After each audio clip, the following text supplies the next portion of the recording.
Hello प्यारे बच्चों, मैं हूं Kailash Sharma, one of the top physics faculty for IIT JEE main and advance physics. बच्चों, आप लोगों को रोटेशन से जो डर लगता है ना, उस डर को निकालने के लिए मैं CTRM, जिसे combined translational and rotational motion भी बोलते हैं, उसमें कुछ बहुत बेहतरीन प्रॉब्लम करवाने वाला हूं बच्चों। ना इन प्रॉब्लम्स को देखने के बाद, इन प्रॉब्लम्स को करने के बाद आप लोगों की ना काफी चीजें क्लियर होने लग जाएंगी बच्चों। ये जो पूरी जो प्लेलिस्ट है, जिसमें मैंने रोटेशन के CTRM वाले पार्ट पे कई सारे क्वेश्चन कवर किए हैं, एडवांस लेवल क्वेश्चंस हैं। एडवांस मतलब कॉन्सेप्ट बिल्डिंग के हिसाब से भी इंपॉर्टेंट क्वेश्चंस हैं बच्चों। इन क्वेश्चंस को पूरा जरूर देखना। जैसे आपके सामने एक क्वेश्चन दिख रहा होगा आप लोगों को, यहाँ पे मैंने 3 डायग्राम बना रखे हैं।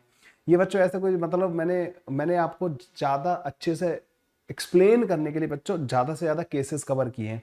तो बच्चों इस वाले क्वेश्चन को देखते हैं, ज्यादा बातें नहीं करते। उसके बाद आप ही लोग बताना कि आप लोगों का एक्सपीरियंस कैसा रहा, आप लोगों को वाकई में कुछ सीखने को मिला या नहीं मिला। ये आप लोग डिसाइड करना, ठीक है। ये है बच्चों, मुझे ऐसा लगता है कि अगर मैं combined translational and rotational motion पढ़ा रहा हूं ना, तो उसका सबसे पहला क्वेश्चन ये वाला होना चाहिए, ठीक है। देखो बच्चों, यहां पे क्या दे रखा है, पहले मैं इसको रीड कर देता हूं। A uniform rod of mass small m and length capital L is capped on a smooth horizontal surface as shown. An external force F is applied perpendicular to the rod as shown. Find the acceleration of end A. देखो बच्चों, यहाँ पे 3 अलग अलग cases हैं। तीनों cases में बच्चों हमें एंड ए का एक्सेलरेशन बताना है, इस वाले एंड का एक्सेलरेशन बताना है। यहाँ पे बच्चों ये मिड पॉइंट पे लगा रखा है, फोर्स जो है ना परपेंडिकुलर टू रॉड लगा रखा है मिड पॉइंट पे, ठीक है। और ये एक स्मूथ हॉरिजॉन्टल सरफेस है। ये हॉरिजॉन्टल है बच्चों, रॉड ऐसे लटकी हुई नहीं है, ये ध्यान रखना। ये टेबल पे रखी हुई है, ठीक है। जैसे ये मेरे हाथ पे जैसे ही पेन रखा है ना बच्चों, इस तरीके से रखी हुई है, और मैं बीचों बीच में ऐसे करके फोर्स लगा रहा हूँ, ठीक है। बिल्कुल बीचों बीच में फोर्स लगा रहा हूँ।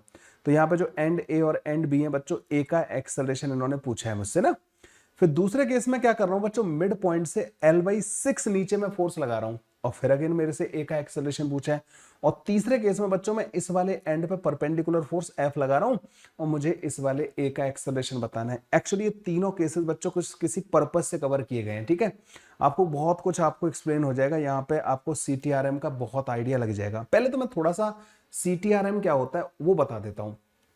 Combined translational and rotational motion बोलते हैं बच्चों। इसे बिल्कुल सिंपल भाषा में अगर मैं तुम्हें समझाऊं तो बच्चों, combined translational and rotational motion का मतलब ये होता है, बॉडी जिस एक्सिस के अबाउट रोटेट कर रही है, अगर वो एक्सिस खुद मोशन में है, वो खुद चल रही है, तो बच्चों ऐसे मोशन को हम CTRM की कैटेगरी में डाल देते हैं। बॉडी रोटेट कर रही होती है, एक एक्सिस होती है जिसके अबाउट बॉडी रोटेट कर रही होती है, और वो एक्सिस खुद मोशन में होती है बच्चों, तो हम उसको CTRM की कैटेगरी में डाल देते हैं। Most of the time centre of मास से पास होने वाली एक्सिस जो होती है, उसके अबाउट बॉडी रोटेट कर रही होती है, और सेंटर ऑफ मास खुद मोशन में होता है, मतलब वो जो एक्सिस है वो खुद मूव कर रही होती है, और वो सारे केसेस हमारे CTRM की कैटेगरी में आ जाते हैं, ठीक है। वैसे मैं इस पे एक डेडिकेटेड थ्योरी का वीडियो भी बनाऊंगा, वो भी इसी प्लेलिस्ट में अपलोड करूंगा। अगर आप लोगों को और अच्छे से समझना है तो उस डेडिकेटेड वीडियो को आप देख सकते हैं, ठीक है। चलो बच्चों, अब इसके 1 बाय 1 बच्चों केसेस को समझते हैं। पहले केस में क्या होगा, दूसरे केस में कैसा मोशन होगा, तीसरे वाले केस में कैसा मोशन होगा, ठीक है।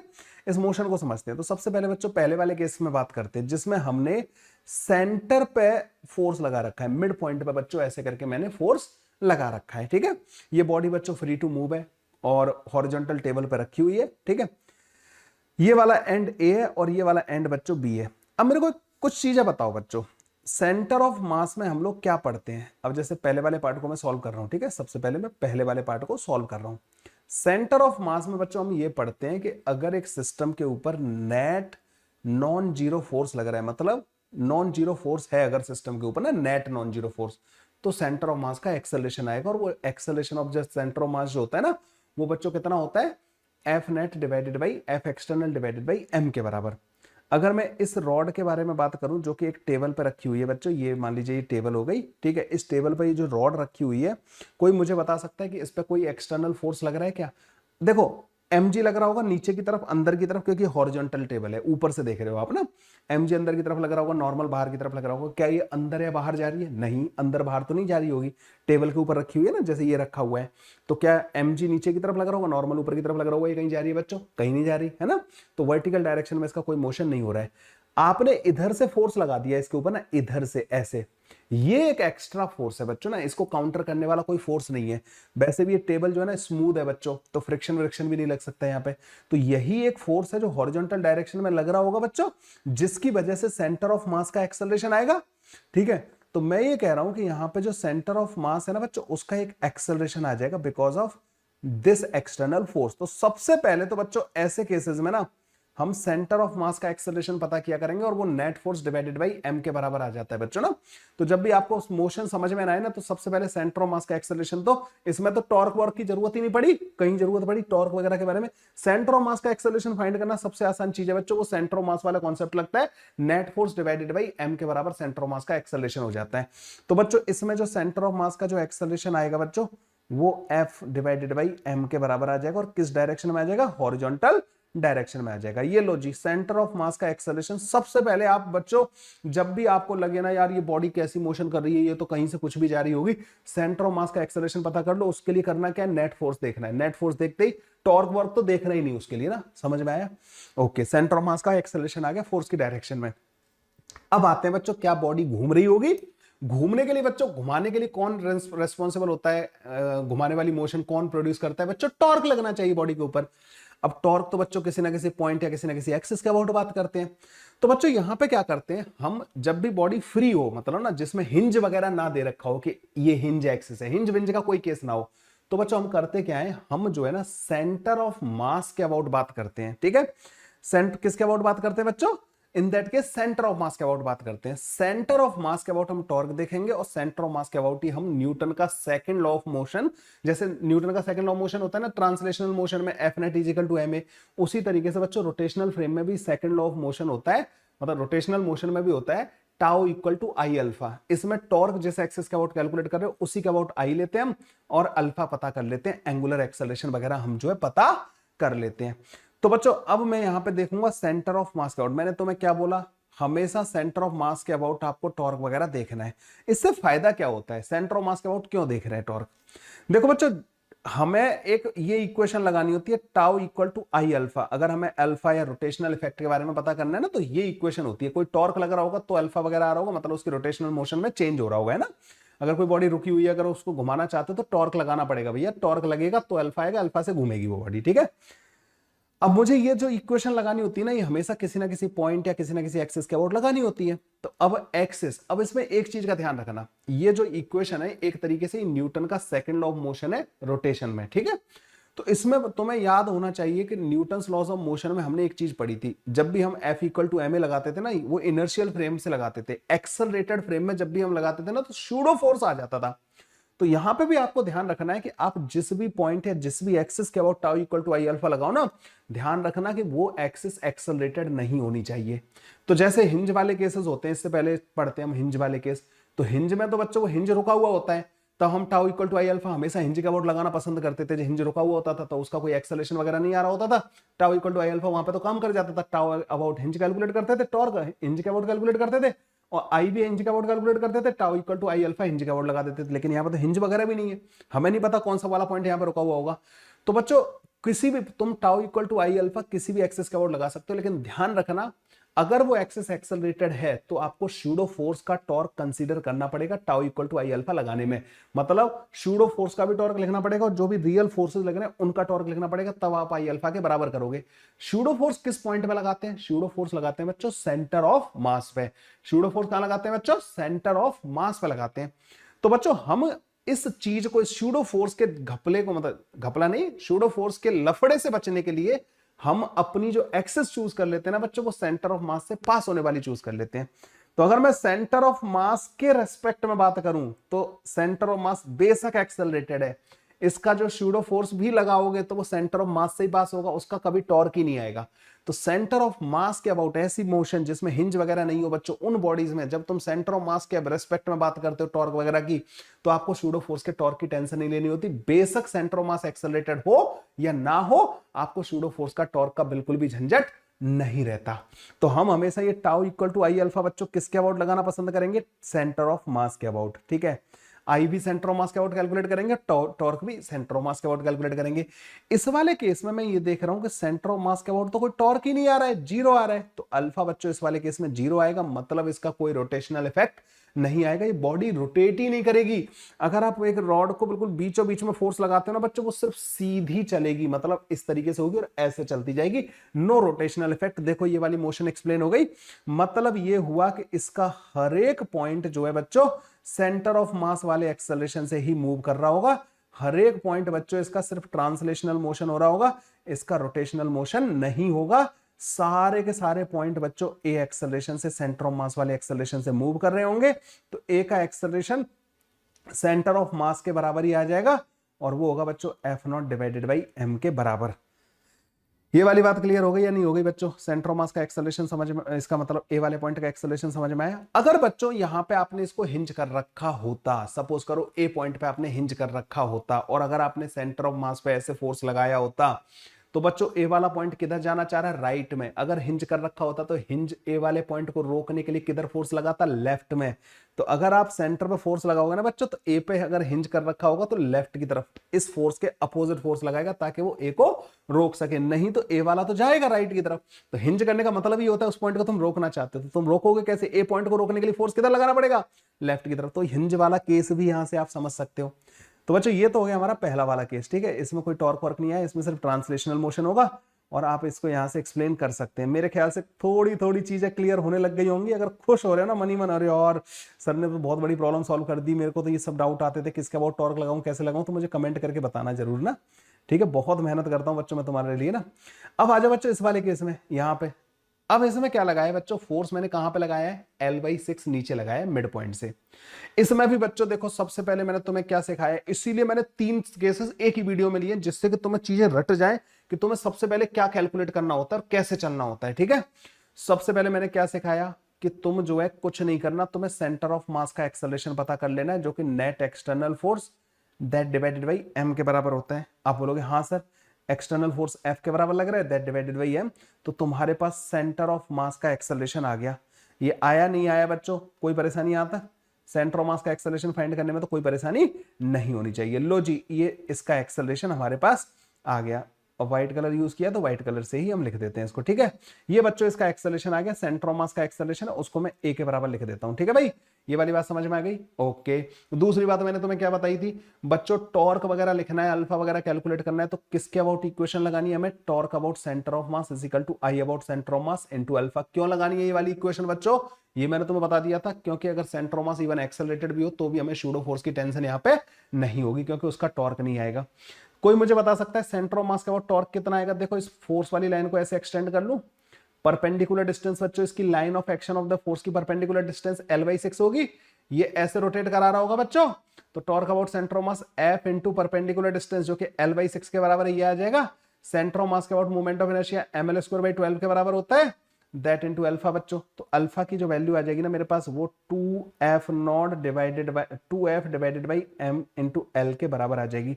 ये वाली बात कितने लोगों को समझ में आई? तो मेरे पास एंगुलर एक्सेलरेशन की वैल्यू आ गई कि यहाँ पे जो अल्फा आ रहा होगा ना बच्चों, अल्फा की वैल्यू आ गई। लो जी, अल्फा आ गया मेरे पास। अब बात आती है बच्चों ए वाले पॉइंट का, मुझे एक्सेलरेशन पता करना है। ए वाले पॉइंट का मुझे क्या करना है बच्चों? एक्सेलरेशन पता करना है।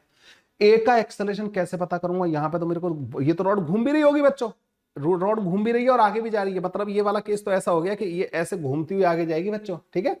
ये जैसे ऐसे है ना, ये ऐसे घूमती हुई आगे जाएगी, तो ये तो घूम भी रही है और आगे भी जा रही है। तो अब मैं इसमें क्या करूंगा बच्चों?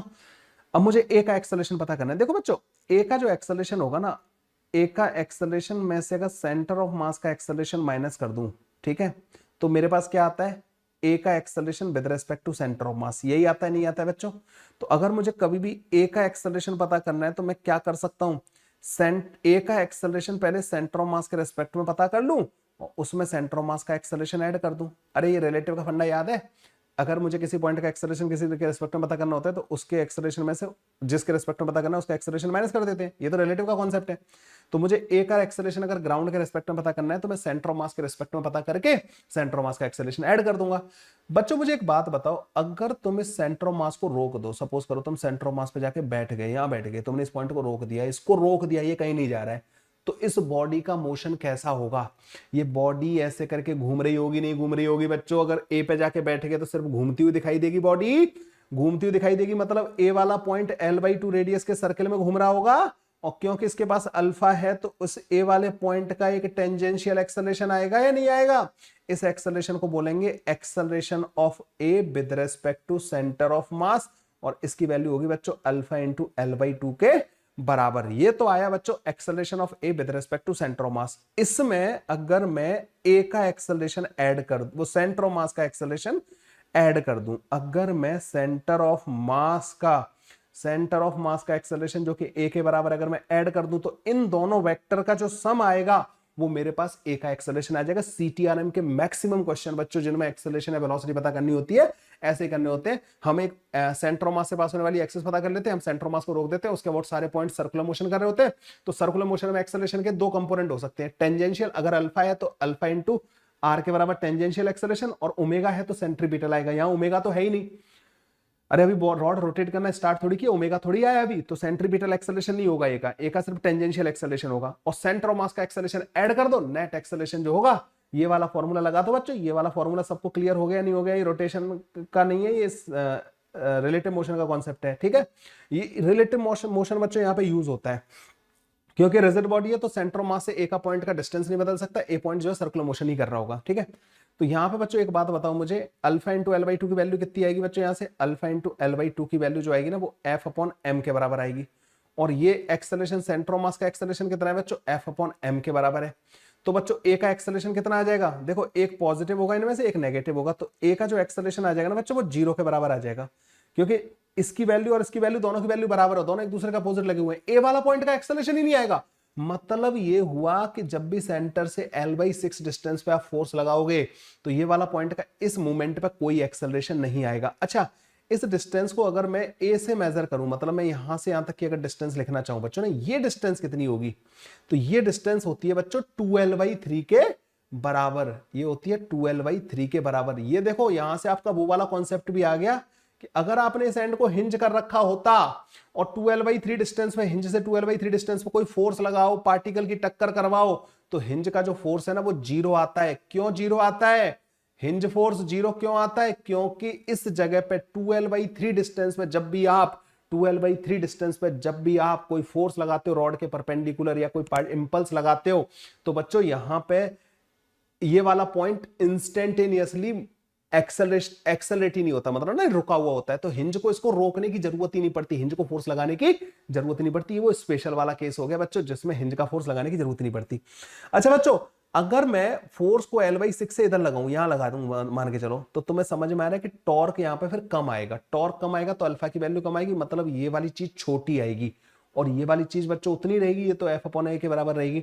तो इसका नेट एक्सेलरेशन आगे की तरफ आएगा। तो यहां पे हिंज को किधर फोर्स लगाना पड़ेगा बच्चों? पीछे की तरफ। तो अगर आप फोर्स इधर लगा रहे होते और यहाँ पे हिंज होता तो हिंज का फोर्स पीछे लगेगा। जैसे इसमें भी हिंज का फोर्स पीछे लग रहा था, इसमें भी हिंज का फोर्स पीछे लगेगा। मतलब 2L/3 से उधर की तरफ अगर हिंज अगर लगा हुआ है और 2L/3 से इधर की तरफ अगर आप फोर्स लगाओगे तो बच्चों हिंज का फोर्स इसके एक्सटर्नल फोर्स के अपोजिट लगेगा, ठीक है। ये सारे केसेस समझ में आए। इसके साथ साथ में हिंज वाला केस भी आपको एक्सप्लेन करता हुआ चल रहा हूं, ठीक है। आपको उस पॉइंट का पूरा एक्सेलरेशन समझा रहा हूं, रिलेटिव वाला फंडा समझ में आया रे? ओके, अब आ जाओ बच्चे, जब नीचे वाले पॉइंट पे, जब तुम बी वाले पॉइंट पे फोर्स लगाओगे, अब ए वाले का एक्सेलरेशन क्या आएगा? अब तो तुम्हारे लिए चीजें बहुत आसान हो गई हैं। सबसे पहले तुम क्या करोगे? सेंटर ऑफ मास का एक्सेलरेशन पता कर लोगे, कितना होगा? Net force divided by M के बराबर। क्या इसको सेंटर ऑफ मास के एक्सेलरेशन को फोर्स की पोजीशन से कोई फर्क पड़ रहा है? नहीं, वो तो net force divided by m करके आ रहा है, इसको ए लिख देते हैं। अब बच्चों दूसरा काम क्या करोगे? सेंटर ऑफ मास पर खड़े हो जाएंगे, फिर यहाँ पे देखोगे कि यहाँ पे इस वाले फोर्स का टॉर्क आ रहा होगा, ये इसके अबाउट ऐसे घूम रहा होगा अल्फा से, ठीक है। तो ये हो जाएगा बच्चों सॉल्यूशन ऑफ थर्ड पार्ट। अब तो तुम ही खुश हो गए होगे कि मैं ही कर डालूंगा इसको तो sir. Torque about centre of mass is equal to I about centre of mass into alpha. Torque about centre of mass क्या आएगा? F इंटू L/2 के बराबर, क्योंकि अब ये परपेंडिकुलर डिस्टेंस जो होगी ना फोर्स की, वो बच्चों L/2 के बराबर होगी। ये बराबर किसके हो जाना चाहिए बच्चों? ml² divided by 12 into alpha के। तो अल्फा की वैल्यू कितनी आ जाएगी बच्चों? अब हमारे पास 6F divided by m into L के बराबर। अब मुझे बच्चों ए का एक्सेलरेशन लिखना है, तो ए का एक्सेलरेशन किसके बराबर होगा? ए का acceleration with respect to centre of mass plus का acceleration of centre of mass. तो सेंटर ऑफ मास को रोक दो बच्चों, सेंटर ऑफ मास को रोक के जब तुम देखोगे तो इसका एक्सेलरेशन क्या आएगा, इधर की तरफ आएगा, ये क्या लाएगा, acceleration of a with respect to centre of mass, और ये alpha into l by two के बराबर होगा। Alpha into l by two मतलब 3f डिवाइडेड बाई m के बराबर आएगा। अब उसमें सेंटर ऑफ मास का एक्सेलरेशन ऐड कर दो, सेंटर ऑफ मास का एक्सेलरेशन इधर की तरफ है, इसको f अपॉन m को ऐड कर दो, तो नेट एक्सेलरेशन ए का किधर आ जाएगा रे, ए का net acceleration 2f divided by m आ जाएगा लेफ्ट की तरफ, लेफ्ट वर्ड। ओके, पूरा क्लियर हो गया या नहीं हुआ? ये CTRM के फंडों का बेस है। अब ये बच्चों किधर की तरफ जा रहा होगा, ये वाला पॉइंट पीछे की तरफ। मान लो अगर यहाँ पे तुमने इसको हिंज कर रखा होता और ये लेफ्ट की तरफ जा रहा होता, तो हिंज इस पे फोर्स किधर लगाएगा, राइट की तरफ। मतलब जिधर ये फोर्स लग रहा है ना बच्चों, उसी डायरेक्शन में हिंज का फोर्स लग रहा होता। तो यहाँ पे बच्चों एक चीज ध्यान रखनी है कि जब भी रॉड पे कोई फोर्स 2l/3 इस एंड से 2l/3 डिस्टेंस पे लगाओगे, और अगर इस एंड को हिंज कर रखा है तो हिंज का फोर्स लगेगा ही नहीं। 2l/3 से उधर लगाओगे तो हिंज का फोर्स पीछे की तरफ लगेगा, 2l/3 से नीचे लगाओगे तो हिंज का फोर्स की डायरेक्शन में लगेगा। ये सारे केसेस याद रखने हैं। इवन बच्चों आप लोगों में से अगर किसी ने ये ऑलरेडी पढ़ रखा है तो मैं आपको एक चीज और बता देना चाहता हूं कि अगर कोई पार्टिकल 2l/3 डिस्टेंस पे आके टकराएगा, 2l/3 डिस्टेंस पे आके अगर एक पार्टिकल टकराएगा और यहाँ पे आपने हिंज कर रखा है ना, तो इसमें आप लीनियर मोमेंटम भी कंजर्व कर सकते हो, क्योंकि 2l/3 डिस्टेंस पे पार्टिकल जब टकराता है ना, तो हिंज का जो इंपल्स होता है ना वो जीरो होता है। हिंज इंपल्स जो है ना जीरो लगाता है, और इस सिस्टम का लीनियर मोमेंटम भी कंजर्व किया जा सकता है। जब पार्टिकल 2l/3 से इधर आके टकराएगा तो हिंज का इंपल्स पीछे की तरफ लगेगा, टोटल सिस्टम का मोमेंटम घट जाएगा, क्योंकि हिंज का इंपल्स उल्टी डायरेक्शन में लग रहा है। अगर पार्टिकल बच्चों इधर आके कहीं टकराएगा तो हिंज इंपल्स उसी डायरेक्शन में लगाएगा। काफी सारी चीजें आपकी क्लियर कर दी मैंने। ऐसे बच्चों ये तो जस्ट शुरुआत है, CTRM का एक इलस्ट्रेशन कराया जिसने आपकी आंखें खोल के डाल दी कि अरे यार मेरे सारे कंफ्यूजन तो सर आपने एक ही वीडियो में खत्म कर दिए। अगला वाला वीडियो भी बच्चों पूरा देखना है। मिलते फिर बच्चों नेक्स्ट वीडियो में। वीडियो पसंद आए लाइक शेयर सब्सक्राइब करना मत भूलिएगा। ठीक है बच्चों, thank you, bye bye, take care.